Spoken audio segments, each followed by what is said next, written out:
जय हिंद दोस्तों। तो आज हम इस वीडियो में बात करने वाले हैं नरसिम्हा राव जी के बारे में, जिन्होंने अपना अमूल्य योगदान हमारे भारत को आजाद कराने में किया है। तो चलिए वीडियो को शुरू करते हैं। पीवी नरसिम्हा राव का जन्म 28 जून 1921 को करीमनगर आंध्र प्रदेश के एक सामान्य परिवार में हुआ था। उनके पिता पी रंगा राव और माता रुक्मणी अम्मा कृषक थे। राव ने अपनी प्रारंभिक शिक्षा करीमनगर जिले के भीमदेवरापल्ली मंडल कुतकुरु गांव में अपने एक रिश्तेदार के घर रहकर ग्रहण की।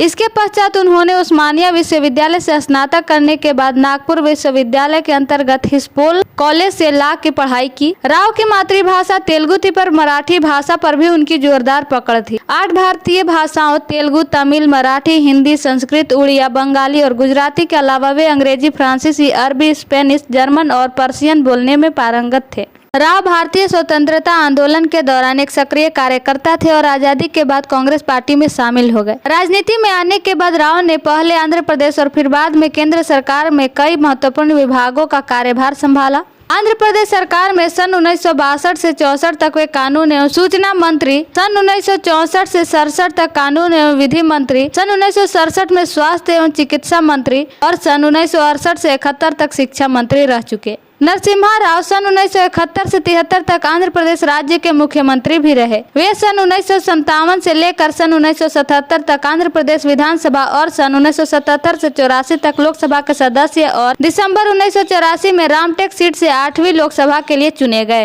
राज्य स्तर पर विभिन्न विभागों और मंत्रालयों में अनुभव प्राप्त राव ने केंद्र सरकार में भी कई महत्वपूर्ण पदों पर कार्य किया। राजनीति में उनके विविध अनुभव के कारण ही उन्हें केंद्र सरकार में गृह, रक्षा और विदेश मंत्रालय जैसे मंत्रालयों की जिम्मेदारी सौंपी गई। नरसिम्हा राव 14 जनवरी 1980 से 18 जुलाई 1984 तक विदेश मंत्री, 19 जुलाई 1984 से 31 दिसंबर 1984 तक गृह मंत्री एवं 31 दिसंबर 1984 से 25 सितंबर 1985 तक भारत के रक्षा मंत्री रहे। उन्होंने मानव संसाधन विकास मंत्री के रूप में भी केंद्र सरकार में कार्य किया। ऐसा माना जाता है कि सन 1982 में ज्ञानी जयंत सिंह के साथ साथ राष्ट्रपति पद के लिए उनके नाम पर भी विचार किया गया था। सन 1991 के आसपास राव ने सक्रिय राजनीति से लगभग संन्यास ले लिया था, पर राजीव गांधी की हत्या के बाद उनकी किस्मत बदली और एकाएक भारतीय राजनीति के केंद्र बिंदु बन गए। सन 1991 के लोकसभा चुनाव में कांग्रेस पार्टी में सबसे अधिक सीटों पर विजय हासिल की, पर उन्हें पूर्ण बहुमत नहीं मिल सका। इसके बाद नरसिम्हा राव को अल्पमत सरकार चलाने की जिम्मेदारी सौंपी गई। इस प्रकार राव नेहरू गांधी परिवार के बाहर पहले ऐसे व्यक्ति थे जिन्होंने पूरे 5 साल प्रधानमंत्री के रूप में कार्य किया। वे पहले दक्षिण भारतीय प्रधानमंत्री भी थे।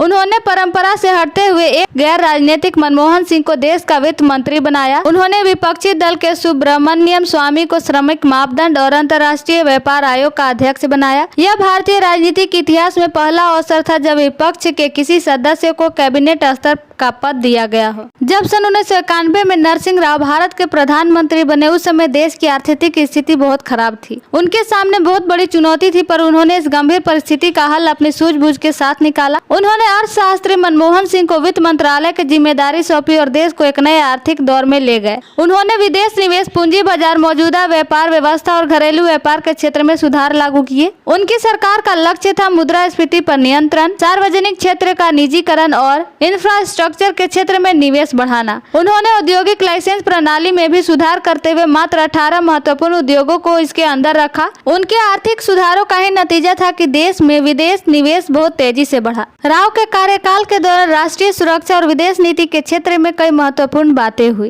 इस दौरान मिसाइल और परमाणु कार्यक्रम को गति मिली, जिसके परिणाम स्वरूप सन 1998 में वाजपेयी सरकार परमाणु प्रशिक्षण करने में सफल रही। उन्होंने पाकिस्तान और चीन को ध्यान में रखते हुए देश की सैन्य ताकत की वृद्धि और पंजाब में आतंकवाद का सफाया भी उन्हीं के कार्यकाल में हुआ। उन्होंने आतंकवाद और आतंकवादियों द्वारा अपहरण की घटनाओं का सामना प्रभावशाली तरीके से किया। विदेश नीति के क्षेत्र में उन्होंने पश्चिमी यूरोप, चीन और अमेरिका से संबंध सुधारने की दिशा में प्रयास किया और भारत इजराइल संबंध को एक नई दिशा दी। इसी दौरान इजराइल भारत की राजधानी दिल्ली में अपना दूतावास खोला। उन्होंने लुक ईस्ट नीति प्रारंभ की, जिसके फलस्वरूप आसियान देशों में भारत की निकटता बढ़ी। सन 1973 में बॉम्बे बम धमाके के बाद राव के संकट प्रबंधन की बहुत तारीफ हुई। नरसिम्हा राव के कार्यकाल की एक और महत्वपूर्ण घटना थी बाबरी मस्जिद का ढहाया जाना। उत्तर प्रदेश के अयोध्या शहर स्थित बाबरी मस्जिद को हजारों लोगों की एक भीड़ ने 6 दिसंबर 1992 को ढहा दिया। हिंदू मान्यता के अनुसार इस जगह भगवान राम का जन्म हुआ था। इस घटना के बाद देश में कई स्थानों पर दंगे हुए जिसमें हजारों लोग मारे गए। राव पर अपनी अल्पमत सरकार को सांसदों को रिश्वत देकर बचाने का आरोप लगा और निचली अदालत में उन्हें दोषी मानते हुए सन 2001 में 3 साल की सजा सुनाई और हाई कोर्ट ने उन्हें बरी कर दिया।